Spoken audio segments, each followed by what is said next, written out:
con el humor, cuidado con olvidar que existe esta reivindicación que yo creo que es muy buena que se haya dado. Hay muchos artículos que demuestran, por ejemplo, que en el campo científico, mujeres que han hecho grandes aportes han sido olvidadas y han sido relegadas en la historia de la ciencia. Incluso hace poquito salió en el diario El País, que después si lo encuentro se los mando el artículo, que figuraban un par de esposas de eminentes científicos que ellas habían sido borradas de la historia. Entonces esto, y no sé cómo es la historia de México, pero en Argentina, hasta el año 51, la mujer no podía votar. Escucharon bien, hasta la mitad del siglo XX, la mujer no podía votar. Es una cosa que hoy no nos cabe en la cabeza. ¿Cómo fue la historia de México con el voto femenino?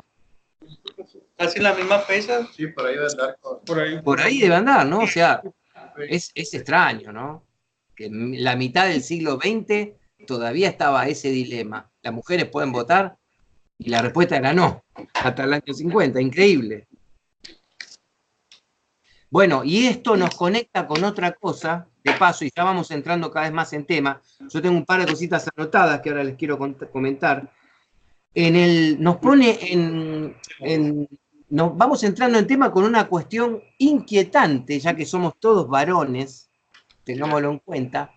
Está creciendo, de la mano de la inteligencia emocional, de la mano del peso que tiene la inteligencia emocional, está creciendo el liderazgo femenino. Ya en algún momento también enviaré alguna nota o algún video. Se han hecho estudios en distintas partes del mundo acerca de cómo lideramos los varones y cómo lideran las mujeres. Entre paréntesis, ven que un tema nos lleva al otro. También en la psicología moderna se dice que cada uno de nosotros, quizá alguno de ustedes se sienta incómodo con esto, pero es inevitable, yo ya me acostumbré, cada uno de nosotros tiene un lado femenino, más o menos pronunciado.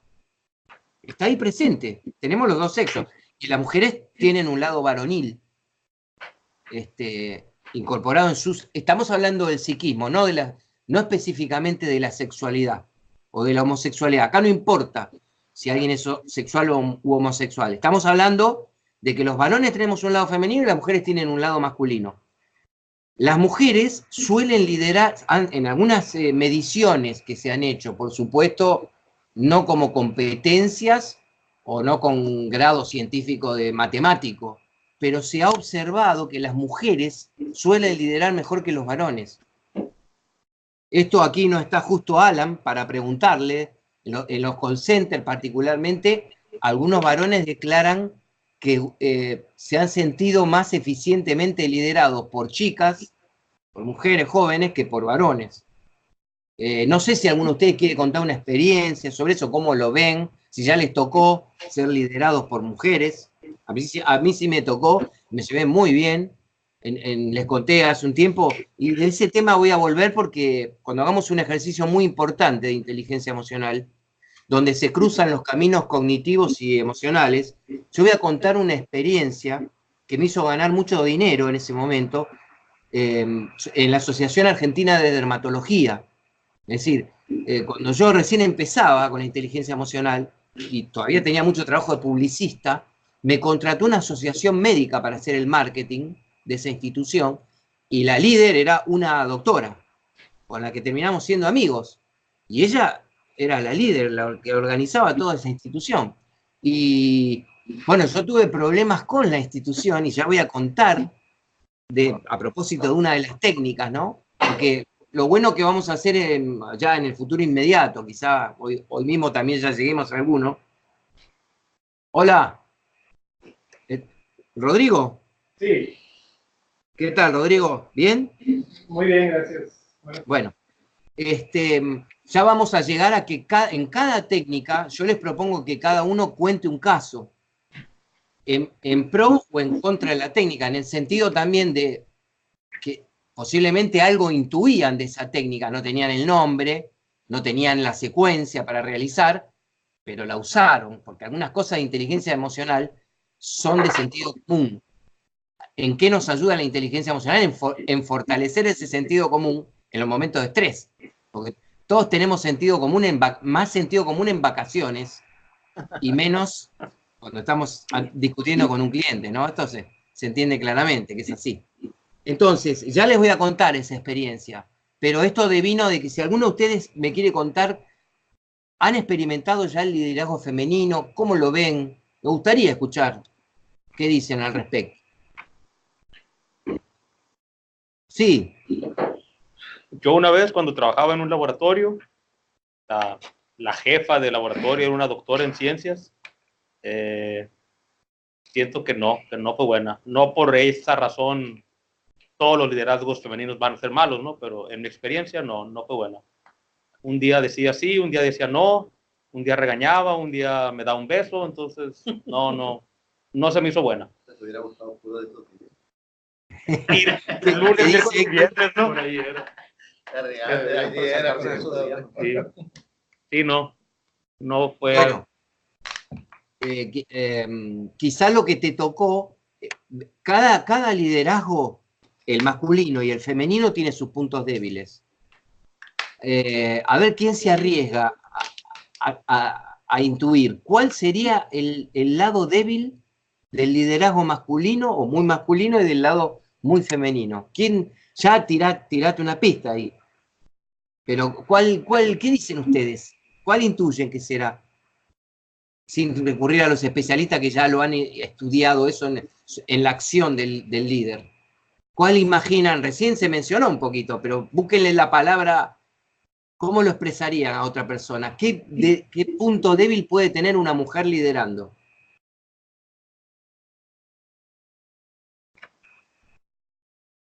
Convencer a un hombre. ¿Cómo? Convencer a un hombre. Punto de vista. Ah, No es fortaleza.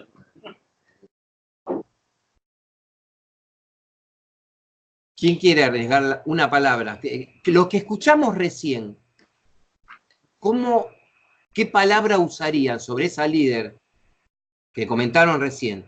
¿Qué palabra podríamos usar sobre lo que escuchamos?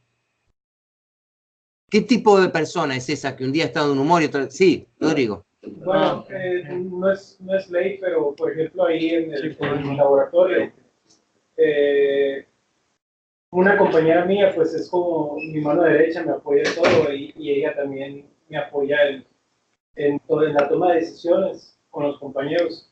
Y pues la conozco desde hace muchos años y yo veo cómo ella complementa ciertas áreas en la toma de decisiones que yo a veces paso de largo, ¿no? Por ejemplo, yo suelo ser muy práctico, ¿no? En la toma de decisiones y paso por default la cuestión emocional, ¿no? De los colaboradores. Entonces, y ya cuando me pongo y me siento con ella y ella me hace ver que ciertos aspectos emocionales que yo no considero, ¿no? O por ejemplo, con las otras compañeras, sus mujeres también, que ella las entiende más y yo por alguna razón lo paso por alto y voy a soluciones prácticas, ¿no? Y pues Paulina me hace ver, que es el nombre de mi compañera, me hace ver, La que más. sí, ella me hace ver pues esos aspectos que yo por lo general paso por alto, ¿no? Y ¿qué aspectos son? Pues el lado emocional y humano, ¿no? Por lo general. Bueno, muy bien. Hemos ido un poquito por la contraria con lo que escuchamos diciendo Rodrigo. Yo pienso, a ver, sí, César. Yo pienso que independientemente de haber sido liderado no por una mujer, y que todos lo vivimos a diario, los que convivimos con una esposa, pues la parte hormonal, ahora sí, hablándolo de ellas, pues que un día pueden andar muy bien y al rato, en términos de horas, pueden andar mal, pues. O sea, y uno choca. Horas son muchos.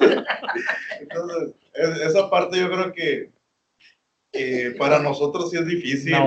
La comprensión es en ese sentido, ¿no? O sea, bueno, a mí sí ha sido trabajo, labor personal el entender esas situaciones. Que a veces igual no las tolero y ay, ¿qué hago? Y me calmo y lo que sea, pero sí es difícil.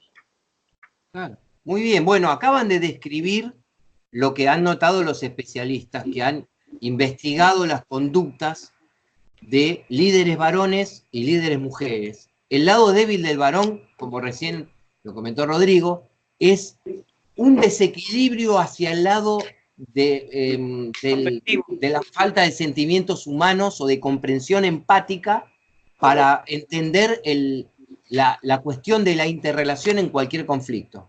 Porque aunque haya un conflicto con el software, y yo estoy discutiendo con la persona de soporte técnico, es una relación humana. Hasta que no terminemos del todo interactuando con robots, cualquier tipo de problema financiero, técnico, ni hablarlo del conflicto de un compañero con otro, ¿no? Que ya hicimos un ejercicio sobre eso. Pero cualquier problema técnico, yo lo estoy discutiendo con un ser humano. Los varones tendemos a ser poco sensibles. Y las mujeres, si lo quieren ponerse en sencillo, a ser demasiado sensibles. Después está el aspecto que dijo César. La mujer tiene un sistema hormonal más delicado que el del varón. Podríamos decir que eso produce un carácter más voluble, más cambiante en la mujer que en el varón. Pero también hay una contracara que es el siguiente. La mujer cuando se equivoca o se pone muy voluble, sabe pedir disculpas más fácil que el varón. Entonces la arregla más rápido. En algunos casos. ¿Cómo? Eso en Argentina. No, eso bueno, no era tu caso. acá. Bueno, no era tu caso, no, está bien. Hay excepciones, por supuesto. Tú no has tenido suerte, está bien, pero yo digo lo que demuestran las investigaciones modernas. Además, otra cosa, las mujeres están aprendiendo de estos propios defectos que hemos conversado y corrigen más rápido que los varones. Yo, de hecho, tengo un libro, que voy a ir mencionando libros, y ustedes, si tienen un interés especial en ese libro, me lo pueden pedir vía mail.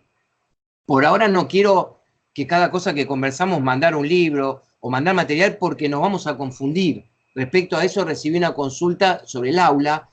Reitero que el aula, no entramos más al aula, porque los materiales los voy a ir mandando yo de manera progresiva según los módulos que vayamos viendo acá. Pero si ustedes, un libro que yo menciono, les urge porque están interesados mucho en eso, quieren investigar, tengo un libro de hace unos años que se titula La gerencia andrógina. ¿Qué significa? La gerencia andrógina. ¿Qué significa? Que alguien investigó hace muchos años. Andros es varón. Gines es mujer, ginecólogo. Andropausia.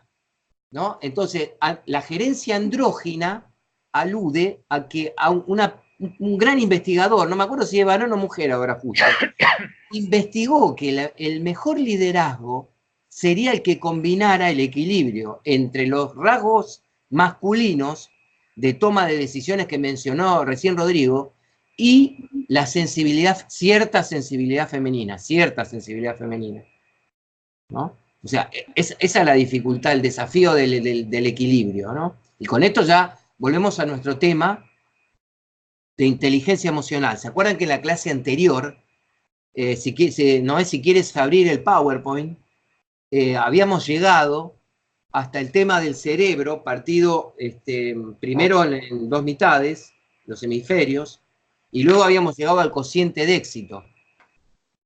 Ahora se nos acercan las dos definiciones fundamentales del constructo, que dijimos que técnicamente es eso, en función de ¿qué disciplina es la inteligencia emocional? Bueno, es un constructo que cruza las neurociencias, la anatomía, el género, la condición social, lo cultural y por supuesto lo biológico. Ya veremos distinción entre emoción, sentimiento, estado anímico, etc. Pero ahora definamos esas dos palabras, inteligencia y emoción. De la inteligencia habíamos nombrado, y creo que han visto el video, todos han podido ver el video de la cadena infinito que yo envié. Sí. Perfecto, bueno, ahí vieron que la inteligencia era un término al principio, hasta el año 83, asociado solamente a las capacidades cognitivas, especialmente a las lógico-matemáticas y verbales de los niños. nosotros hemos ido a escuelas que tenían el paradigma de ¿es inteligente o no es inteligente? ¿Es muy inteligente o poco inteligente? Ahora dijimos que por fortuna, desde el año 83, gracias al doctor Howard Gardner, ese concepto se amplió. Y yo quiero comentarles, y como ejemplo de lo delicado que es este tema, que yo cometí un error en la clase pasada, que fui y lo verifiqué en Google.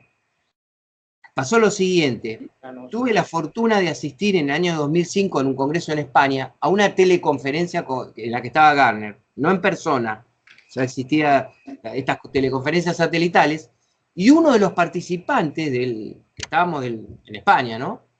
Un español le pregunta a Gardner por qué se quedó en 7 inteligencias.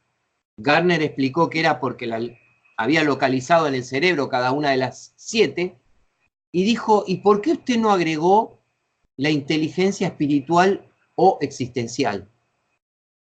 Y yo creo que cometí un error al decir que la octava posible era la inteligencia espiritual.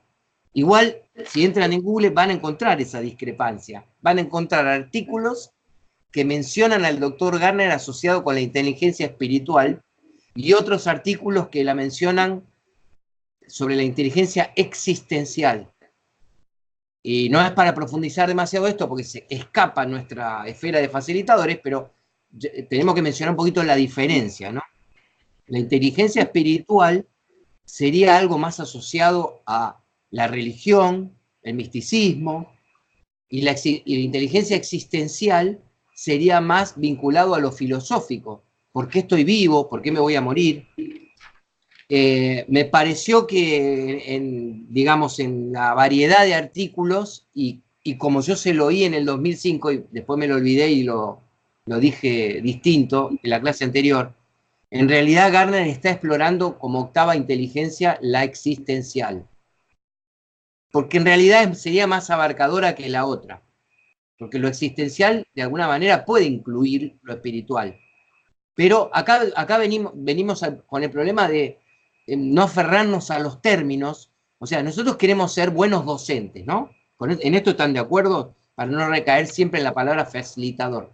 Si queremos ser buenos docentes, los buenos docentes son aquellos que tienen un lenguaje flexible, que no se aferran a un término. Sobre todo cuando está la ciencia metida en el medio y mañana de repente la ciencia descubre algo, le cambia un término y nosotros, no, ¿para qué quedar pegados a eso? Les pongo un ejemplo medio humorístico, pero muy serio. El planeta Plutón, que Plutón era una deidad griega, es el 9º planeta que nos enseñaron a todos nosotros en la escuela primaria y secundaria, dejó de existir. En la astrología, mi esposa es aficionada a la astrología, hace cartas natales en la computadora y le interesa leer a los autores más o menos serios, ¿no? Siempre va a haber gente que diga, eso es un disparate.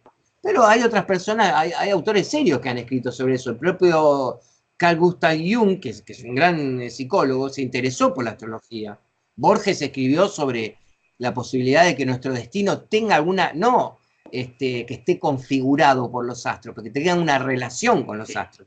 Newton fue astrólogo en alguna medida. Bueno, la astrología consideraba a Plutón una influencia, porque era el 9º planeta descubierto por la astronomía. Bueno, hace unos años la astronomía lo degradó, le quitó el grado de planeta a Plutón y no existe más. No sé si están enterados que el sistema solar ha vuelto a tener 8 planetas, no 9. ¿Y por qué? Porque los astrónomos, al perfeccionar sus instrumentos, descubrieron que en la zona de Plutón hay un montón de planetas menores que le han puesto un nombre a esa masa de planetas. De hecho, si buscan en Google, esto hasta tiene un lado humorístico. A Plutón lo degradaron tanto que ahora se llama Z299, Z-299. Se fue la magia de los griegos, se fue todo al diablo. Y cuando le dije a mi esposa, miren que toda una digresión menor si me la permiten, cuando le dije a mi esposa, esto no es increíble, porque ella ha leído cartas natales de amigos y ha dicho cosas increíbles. A veces dice, no sé, pero otras veces le ha dicho a una amiga, el año que viene vas a tener un hijo. Y yo cuando escuché eso me agarré la cabeza y dije, ¿cómo te animás a sostener tal cosa? porque lo veo con toda claridad, me dijo. Hasta ahora 0 error le encontré. Sobre todo leyendo para atrás es increíble, porque no sé si ustedes alguna vez han tenido un contacto con un astrólogo profesional.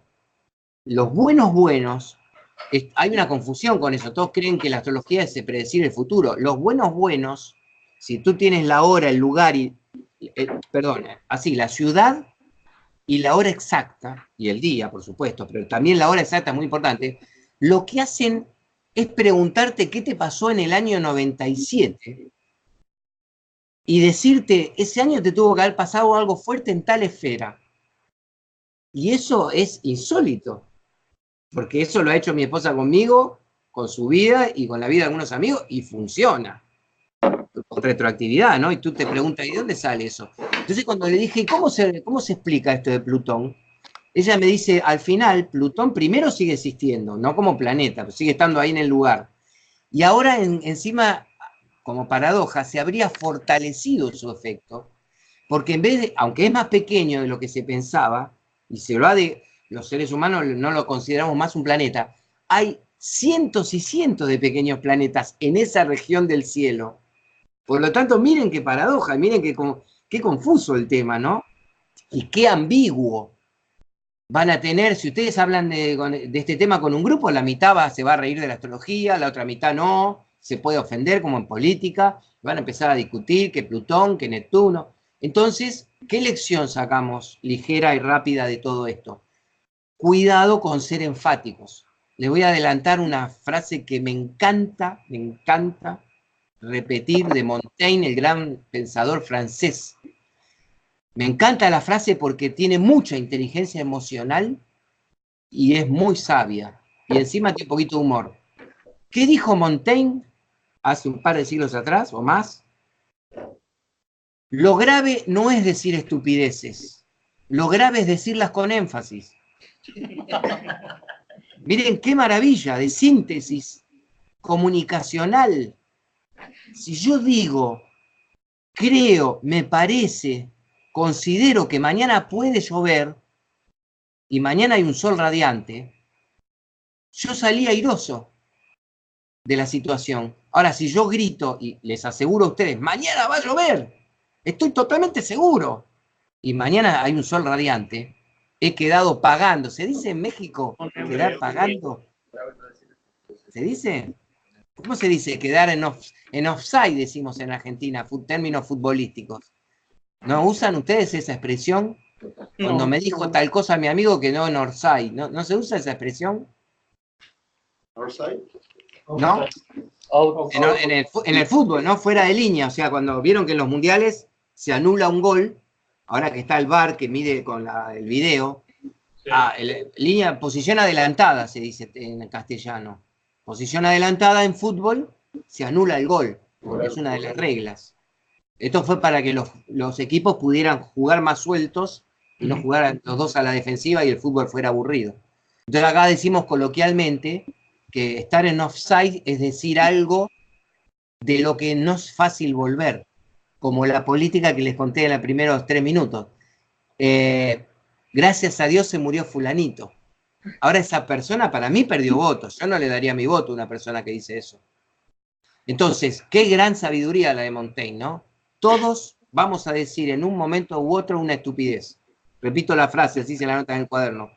Lo grave no es decir estupideces, lo grave es decirlas con énfasis. Así que nosotros como facilitadores en inteligencia emocional dejamos como último recurso el énfasis. Por supuesto también tenemos que usarlo.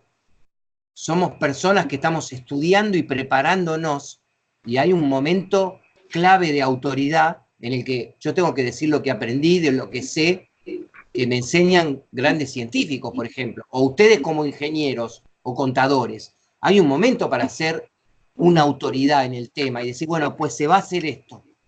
El líder se la tiene que jugar a veces y decir, pues vas a hacer esto que te digo yo. ¿De acuerdo? Eso es firmeza. Pero estamos hablando de muchas otras situaciones en las que uno se puede autoproteger con el lenguaje y los modos y no lo hacemos. Le decimos a una persona, tú seguro te equivocaste y después el que estaba equivocado soy yo. ¿Y para qué ir rápido al énfasis? Si podemos usar la gran frase de Montaigne. Bueno, después veremos técnicas específicas dentro de la de las habilidades sociales de la inteligencia emocional que nos permiten autoayudarnos, ayudar al cerebro a que no emita juicios rápidos y no diga palabras inconvenientes. Hay un área específica de trabajo con eso. Bueno, entonces, aclarado lo de la inteligencia existencial, tengo libros sobre la inteligencia también, a secas, donde científicos debaten cuál es el alcance de ese término. Para hacer cortito un ejemplo, van a encontrar, si ustedes se interesan por el tema, por ahora yo repito que no mando nada, pero después a lo último pues una catarata de libros y materiales, hay muchos modelos de inteligencia. Últimamente una figura muy reconocida en la investigación de la inteligencia humana, que es el doctor Robert Stenberg, planteó que hay en los seres humanos una inteligencia llamada exitosa. Inteligencia exitosa. Yo tengo el libro, si les llega a interesar. A tal punto que un español sacó el libro contrario, José Antonio Marina, un gran filósofo español, La inteligencia fracasada. Se llama el libro de Marina, de Jesús Antonio Marina. ¿Por qué estos títulos? Porque obviamente se irán imaginando, ¿quién me quiere aventurar como intuición? ¿Por qué podría fracasar la inteligencia? O una persona muy inteligente. ¿Quién me quiere decir a mí lo que intuye? A ver, Jorge. Por la parte de las habilidades emocionales, sociales, cómo desarrollarse. Exacto. De eso se trata la inteligencia fracasada. Por ejemplo, una persona que tiene dotes musicales, pero su vida es tan desordenada, las tentaciones se lo llevan puesto, empieza a consumir drogas, y al final, una persona que tenía un gran potencial artístico no ha logrado nada. De hecho, está semiquebrado, incluso en otras áreas de su vida. No tiene una pareja constante, anda mal financieramente, pero tiene una inteligencia musical brillante. Esto es muy común de verlo. Entonces, por eso la inteligencia exitosa, la inteligencia fracasada. En la inteligencia exitosa, solo como una nota breve de color, para entender que hay más modelos que el de la inteligencia emocional, Stenberg plantea un triángulo. Ustedes, si quieren, pueden dibujar ahí un triángulo en el cuaderno, porque esto es interesante el planteo de él, ¿no? Sí. 3 inteligencias dice que hay. Ustedes se van a sentir muy identificados con estas inteligencias, por los perfiles que tienen. En un lado del triángulo pongan la palabra analítica, inteligencia analítica. Él dice que todos los seres humanos tenemos más o menos desarrollada la capacidad de análisis, que nos lleva a todo lo cognitivo, lo que te puede ayudar con las lecturas, pero es solo 1/3 de esa inteligencia exitosa. O sea, en otros términos, ¿no? Vamos a entender el planteo de él. Supónganse que esto es un taller o un seminario sobre cómo tener éxito en la vida, en general, y lo está dando Stenberg. Stenberg habría dibujado un triángulo en un rotafolio, que es el que ustedes están reproduciendo en el cuaderno, y habría dicho, según mi punto de vista, repito, es un gran investigador, se puede discutir este modelo, por supuesto, pero hay que escuchar a los que dedican muchos años a esto, porque es lo mismo que hacer la carrera de ingeniería y querer discutirle todo al profesor y reinventar las matemáticas. ¿Para qué reinventar la rueda? Ahora, curiosamente, vamos a ver que en el otro lado dice inteligencia creativa. A veces sí es bueno cuestionar a un profesor, porque si no, nunca nadie sería creativo. ¿Y cómo se construyen los éxitos actualmente? En base a la creatividad. Entonces ya tenemos que alguien tiene que tener, según Stenberg, capacidad analítica, pero como contrapeso, capacidad creativa. Y el tercer lado del triángulo queda para la palabra práctica. Él dice que una persona que que tenga una buena capacidad de análisis y encima sea creativa, si no logra llevar a la práctica lo que piensa y lo que crea, está en problemas. Y creo que tiene razón, ¿no? Por lo menos hay un límite para esa inteligencia solo creativa, solo analítica, o incluso a veces es una persona muy práctica, puede ser muy práctica, por ejemplo, con las tareas motrices, pero le falta creatividad, o le falta capacidad de análisis. Entonces, es interesante conocer este modelo porque es una mirada más sobre las facetas que hacen a lo que llamamos inteligencia. Entonces, por ejemplo, en la inteligencia colectiva de un grupo, quizá entre ustedes, compañeros de trabajo, han descubierto que cada uno de ustedes, a veces cómo se ve a sí mismo y a veces cómo lo ve el compañero, tienen desarrollado de manera diferente esas tres inteligencias. Por ejemplo, en mi caso, mi lado débil del triángulo, que ya lo tendría que dibujar medio sinuoso, como que está debilitado, es la práctica. Si bien yo tengo cierta habilidad práctica que me la he autoimpuesto, cuando era más joven, un par de veces he pintado mi propia casa, a ver, aprender cómo he llegado a tareas básicas de plomería o cosas así. Yo me doy cuenta que no tengo una gran habilidad motriz. Mi habilidad mayor es analítica y hasta cierto punto creativa, pero en práctica estoy un poco flojo. ¿Quién me quiere decir su perfil en relación a lo que acabamos de comentar? ¿Cómo se ve a sí mismo? Para tener otro caso y entender. A ver, te escucho. Yo también contrato plomeros. Claro, exacto. O sea, en la práctica te ves con poca inteligencia práctica. ¿Se puede estar en el centro del triángulo? A ver. No, este es de loco. Y dímelo tú eso, es una pregunta muy interesante. Pero ¿tú qué piensas, Rogelio, de eso? Te lo pregunto porque, digo, creo que tengo un equilibrio, digamos, poco de todo, ¿no? Poco analítico, poco creativo y poco práctico. Poco mucho. Bueno, es un punto de partida muy interesante ese. Porque, a ver, te reformulo, te hago una pregunta adicional. ¿Sientes que no hay un lado débil? ¿Lo tienen los tres desarrollados, más o menos, aceptablemente bien? ¿Así sería tu planteo? Sí, creo que sí. Bueno, genial, genial. Ahora, Pues estoy loco, como dice. Ahora, fíjense que interesante lo que vamos a hablar. Lo tengo acá Jesús tan frente a frente que le quiero preguntar a él, de paso, para que se integre al grupo. ¿Cómo es tu caso respecto a los tres triángulos? Hay 4 Jesús ahorita. Jesús a secas. Ah, Jesús el seco. ¿Cómo es tu situación con los tres lados del triángulo? Creativo, práctico, analítico, sí, la verdad a veces batallo mucho porque me llegan muchas ideas a pensar y la verdad a veces sí me trabo y a veces cometo muchos errores por pensar mucho las cosas. Entonces me da mucho crear ideas, llevarlas a cabo, pero a veces el raciocinio es cuando ya ahí tambalea un poco. ¿Con el raciocinio? Sí, O sea, tu lado débil sería el analítico. sí. Muy bien. Ahora, fíjense que esto que es importante como herramienta de autoconocimiento, no nos dice definitivamente quién de nosotros puede ser más exitoso. No podemos afirmarlo. ¿Saben por qué? Porque falta el contexto.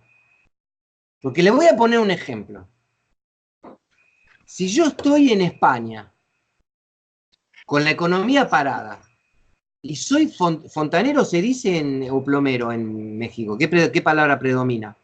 La que guste. Gracias. ¿Fontanero? Plomero, ¿no? Como yo. Plomero más común. Bueno, si yo estoy en España, en una situación de una economía difícil, llego y no hay plomeros, yo soy plomero, mi inteligencia práctica me puede hacer comprar un auto último modelo al año que estoy trabajando en México. Ahora, ¿qué pasa si me hubiera ido a radicar a Estados Unidos? Sobran plomeros, o a otro país, y me dicen, nosotros necesitamos, ahora voy a cambiar la profesión, ¿no? Soy programador en Estados Unidos, pero no soy muy creativo. Entonces tengo que usar un auto de menor categoría que el plomero en España, porque me falta la competencia de la creatividad acentuada. O sea, al plomero no le serviría mucho su creatividad para ser plomero, porque en general los trabajos de plomería son más de practicidad y protocolo. Los médicos, lo mismo. Puede haber cierta dosis de creatividad en medicina, pero antes que nada hay que seguir los protocolos. Ahora, en software, ¿qué pasa si a mí me contrata Microsoft? Yo, por supuesto, tengo que tener capacidad analítica sobre todo porque soy programador, pero ¿qué tal si me dicen, Abel, acá se trata del futuro, hay que innovar?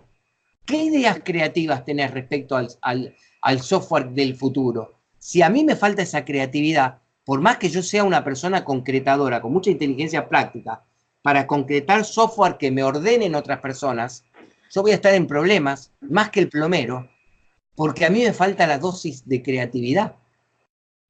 Entonces, cuidado, el lado débil de los tres que hablamos, que lo expresamos, hay que tratar de apuntalarlo. Yo trato, siempre es bueno tener un lado práctico, por ejemplo, a mí me encanta la jardinería, tengo el hobby de la jardinería, con eso uno cultiva el triángulo, pero ojo que tampoco es necesario estar perfecto en los tres lados, porque insisto, lo que manda es el contexto. Si de repente por una etapa de la vida yo tengo que trabajar 5 años en Microsoft y Microsoft me contrata en un proyecto para el futuro, lo mejor que yo puedo hacer, que por ahí les llama la atención lo que voy a decir, pero también lo tocaremos el tema y es interesante, me tengo que entrenar en creatividad. Hay gente que dice que eso no se entrena, pero yo estoy en desacuerdo y grandes especialistas también. La creatividad se entrena. Y hasta cierto punto, según mi visión, que se las quiero transmitir, y mi gusto personal, hay mucha conexión entre la inteligencia emocional y la creatividad. Hay mucha más de la que parece a simple vista. Si ustedes están de acuerdo con esto, y si me lo permiten, vamos a trabajar a veces en paralelo con las dos cosas. Pero bueno, como última mirada, si ustedes observan el triángulo, el libro del doctor Stenberg, pueden mirar reseñas en Google o en Amazon, el libro del doctor Stenberg es del año 99, menciona 3 inteligencias, analítica, práctica y creativa, ¿y cuál faltaría ahí? Que nos tiene a nosotros juntos en el instructorado. Las emociones. Faltaría las emociones, la inteligencia emocional. No me pregunten a mí por qué, porque yo no me animé a escribirle un mail en inglés a Robert Stenberg, porque en realidad no me interesa, digamos, hacerlo. Él habrá tenido sus motivos, para mí no es ni él, ni Goleman, ni nadie un gurú, y bueno, allá ellos, pero si ustedes el día que vean una reseña, o hay resúmenes en Google del libro de Stenberg, van a ver que él habla continuamente de la actitud. Suma a los tres lados del triángulo la palabra actitud. La pregunta del millón es, ¿por qué no incluyó la inteligencia? ¿Por qué no hizo un cuadrado e incluyó la palabra inteligencia emocional? Posiblemente por algo que yo les decía en una reunión anterior. Hasta cierto punto no nos olvidemos que en todas las disciplinas hay un marketing, con lo que hay que tener cuidado y hay que ser respetuosos, porque los laboratorios, por ejemplo, tienen un marketing, pero por suerte existen los gobiernos que a veces también tropiezan y entran en zonas de corrupción y los laboratorios hacen publicidad engañosa y bueno, ya sabemos todo eso. No vamos a perder minutos valiosos en saber que la realidad es compleja y así como hay que hacer marketing de cualquier cosa, hay que tener una ética. Stenberg no transgredió ninguna ética no mencionando la inteligencia emocional, pero mi opinión, y se la he preguntado a colegas y me han dicho, yo opino lo mismo, es que él no quiso usar el término inteligencia emocional en su modelo para que sonara más original y no tener que incluir a Goleman y compañía. Pero capaz que soy injusto, capaz que él como un especialista importantísimo hace muchos años, porque acá ¿cuál es el punto de que les sugiero que ustedes siempre se fijen. Esta persona que está diciendo tal cosa, ¿cuánta trayectoria tiene en lo que está diciendo?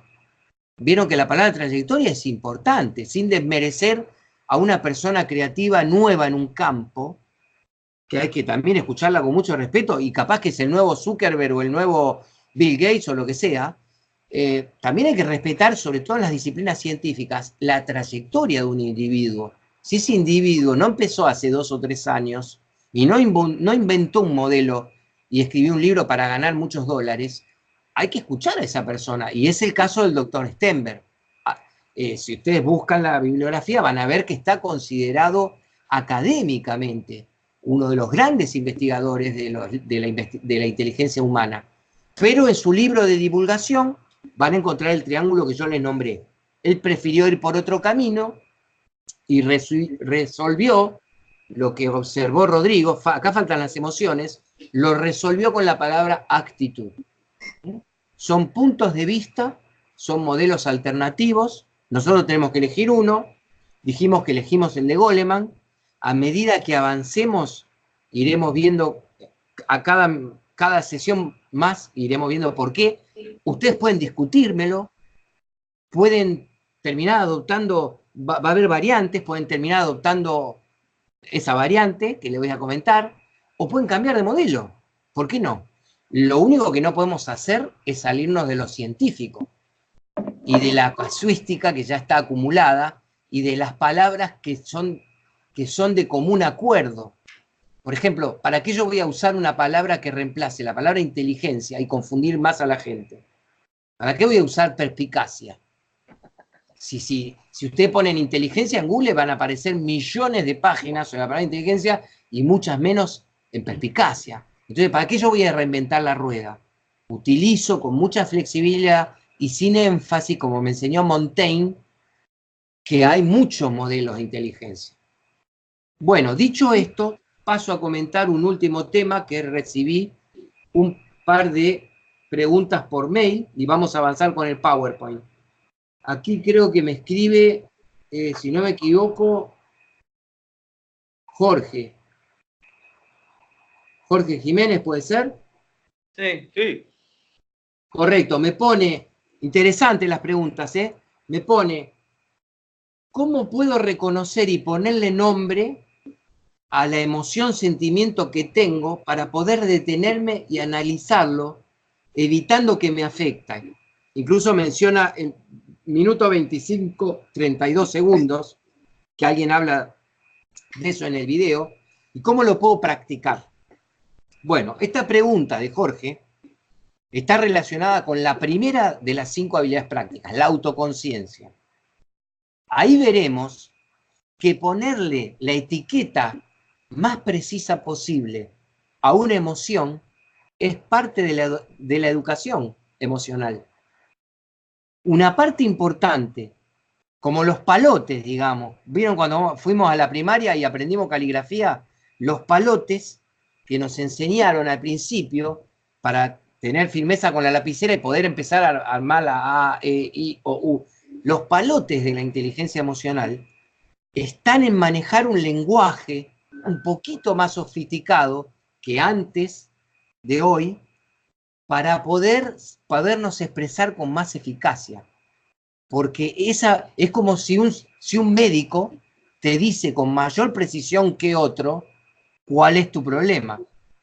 Si uno empleó 3 minutos en dar el diagnóstico y otro te tuvo 20 minutos, con el primero no entendiste nada porque te dio una jerga que te mareó, y el de 20 minutos te explicó bien qué opina él que vos tenés. Vieron que hay opiniones médicas distintas, por eso se dice cuando tenés algo delicado,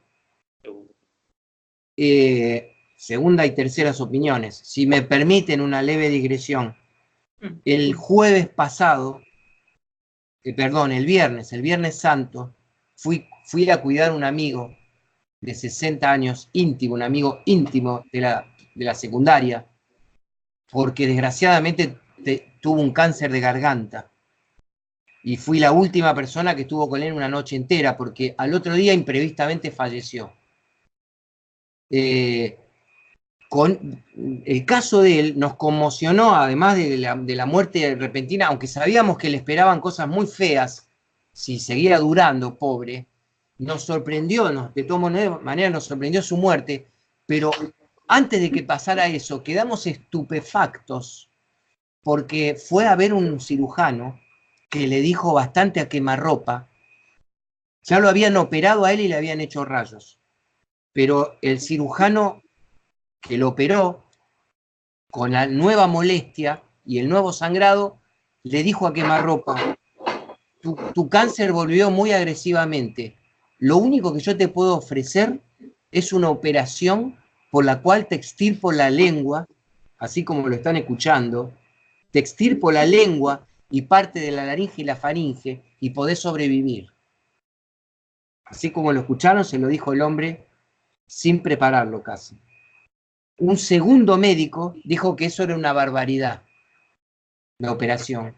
Y un tercero se quedó en el medio, como Montaigne. Dijo, estuvo mal el cirujano porque fue demasiado frontal. A un paciente lo podés lastimar psicológicamente, pero él habló como cirujano. El último, el más veterano de los tres, dijo, lo que yo te voy a proponer es una quimioterapia muy agresiva, muy intensa, a ver si podemos frenar este cáncer. Pero lo que te dijo el cirujano no es un delirio. Lo que pasa es que yo lo habría expresado de otra manera. Cuando mi amigo le contó la brutalidad de la forma, entonces volviendo a lo nuestro, ¿no? Perdón con la digresión, pero evidentemente me afectó a mí esto que estoy contando, y de todas estas cosas se sacan lecciones importantes. ¿Por qué a veces hay que pedir una segunda opinión médica? Porque los médicos no son semidioses. Y cuanto más sepamos nosotros y más temple tengamos, no digo para enfrentar en el mal sentido, sino para encarar a un médico y repreguntarle sin vergüenza, sin timidez, sin cohibirse, aunque él sea una gran autoridad, nosotros podemos salir con una información muy valiosa de ahí. Entonces yo decía, el médico que me tuvo 3 minutos, me tiró una jerga sobre mi cerebro que no entiendo nada, versus el que me tuvo 20 minutos y me explicó mezclando lo científico con el lenguaje común y explicándome bien lo que me pasa, me voy a quedar. ¿Ustedes con quién se quedan? Obviamente nos quedamos con el segundo, ¿no? Entonces, esto es el manejo del lenguaje que es tan útil en profesiones tan disímiles como atención al cliente o cirugía oncológica.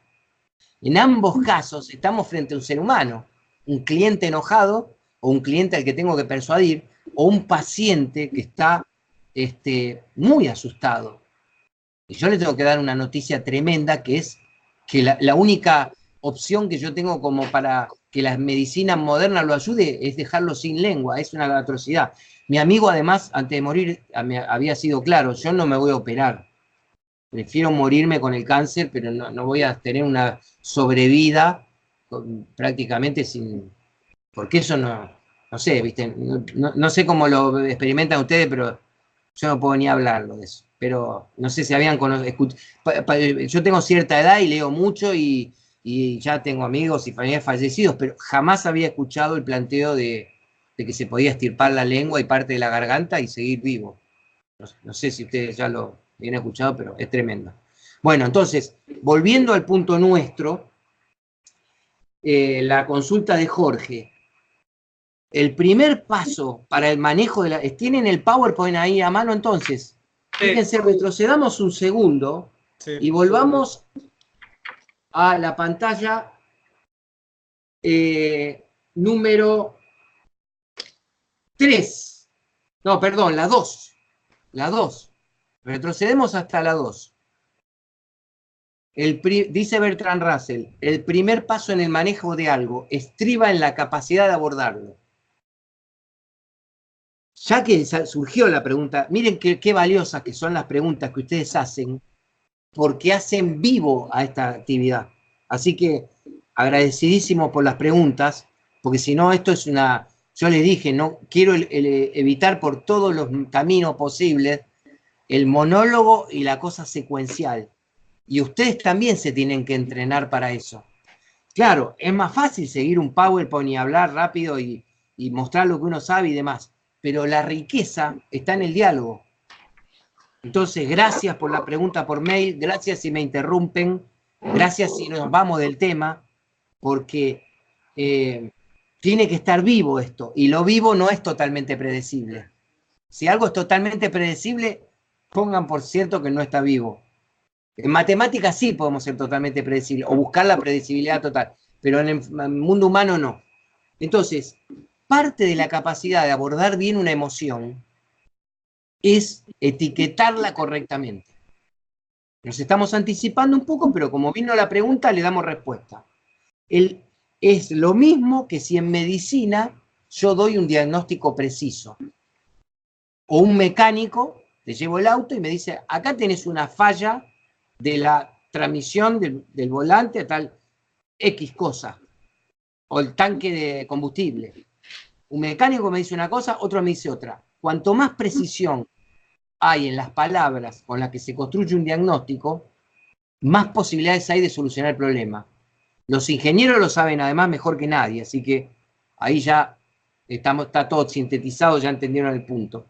Y otra pregunta que agregó Jorge es, no entiendo qué dice el expositor Norberto Levi en el minuto 18:20, cuando este psicólogo argentino dice una frase muy interesante que la pone en comillas Jorge en el mail.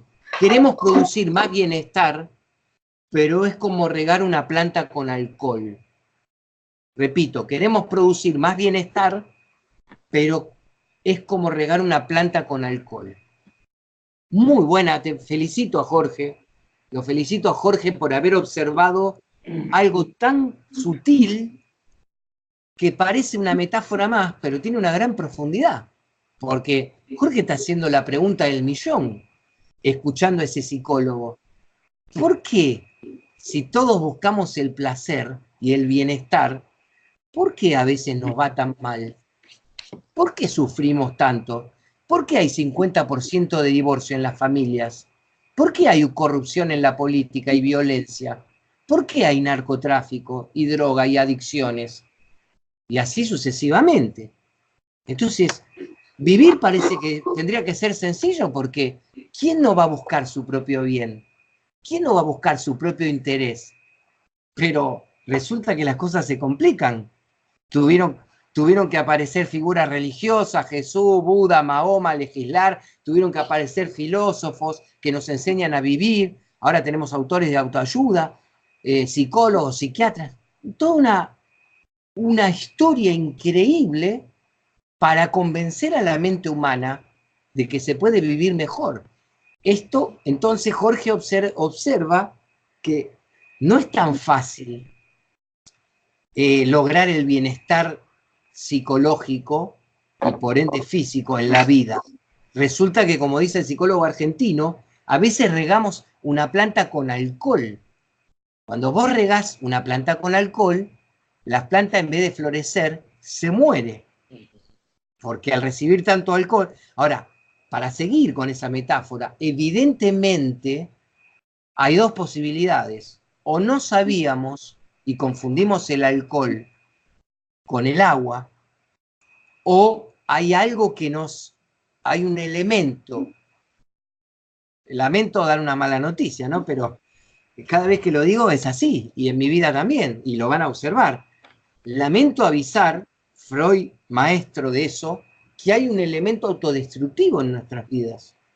Sorprendentemente, cosa que no existe en los animales, rara vez algunos ejemplares de una especie se suicidan, como excepción, ballenas, tortugas, cosas muy raras salen en los diarios. Los animales no van contra sí mismos. No van contra sí mismos. Acá mostramos un video de un perro, ¿se acuerdan que se atacaba a sí mismo? Que lo subimos, alguien lo subió a YouTube, lo puse como humorístico. Porque el perro, no hay perros neuróticos puede haber porque están en contacto con el ser humano. Pero en la naturaleza no hay lobos neuróticos. No hay elefantes neuróticos. No hay gatos y tigres neuróticos. ¿Dónde nace la neurosis? Con el misterio de la condición humana. Con nuestra mente compleja mezcla de emoción, de razón, de pulsiones, como lo llamó Freud, de instintos. ¿Qué es el instinto sexual? El instinto sexual no es ni emoción del todo, ni cognición del todo. Y las abarca a las dos, pero a la vez es más profundo. Es como el instinto. ¿Qué son los instintos? Comer, beber, dormir y copular. Son el grito de la naturaleza que te dice, mantenete vivo. Y a veces a costa del prójimo. En la guerra es a costa del prójimo. En algunas tragedias todos salimos corriendo. Algunos serán héroes y entregarán su vida por el prójimo, pero la mayoría salimos corriendo. Tampoco ninguno de nosotros sabe cómo va a reaccionar mañana si está en el World Trade Center y te dicen, vayan bajando con tranquilidad las escaleras, pero se van a caer las torres, así que si pueden ayudar a alguien, ayuden, y si no, salgan rajando. No sabemos cómo vamos a actuar con eso. Tengo una historia sobre el World Trade Center. Si quieren hacemos un corte de 3 minutos, 5 minutos. ¿5 les parece bien? Sí.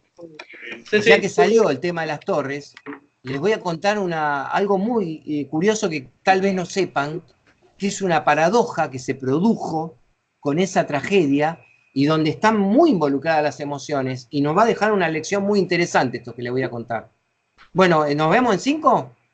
Sí, 5. Perfecto. Noé, a propósito, hay que ir preparando un par de videos.